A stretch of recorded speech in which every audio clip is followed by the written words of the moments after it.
Il-ħamis li għadda l-kapijiet tal-istati membri u tal-gvernijiet fiż-żona euro ltaqgħu fi Brussell biex jiddiskutu l-istabilità finanzjarja u ekonomika ta' din iż-żona.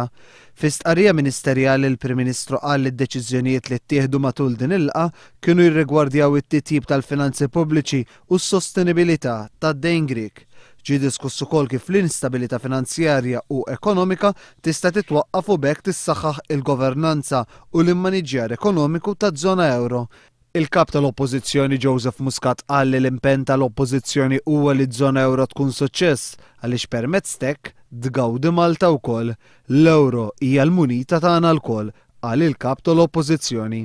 Nirriafferma li l-Oppożizzjoni trid illi ż-żona euro tkun suċċess għax Malta jaqblilha li ż-żona euro tkun suċċess għax l-euro hija l-munita tagħna u aħna bla dubju ta' xejn inħarsu l quddiem dan il-qasam. Bejn l-2011 u l-2014 il-Greċja ser tkun qed tirċievi pakkett ta' għajnuna finanzjarja li jlaħħaq il-109 biljun euro.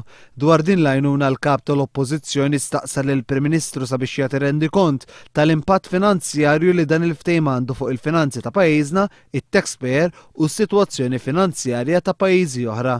Sa dan it-tant il-Prim Ministru Lorenz Gonzi ċaħat l-istorja li fuq il-ġurnal illum li s-Segretarju Permanenti tal-Ministru tal-Finanzi qal li l-posponiment tad-deċiżjonijiet finanzjarji jistgħu jiggravaw l-affarijiet aktar milli huma.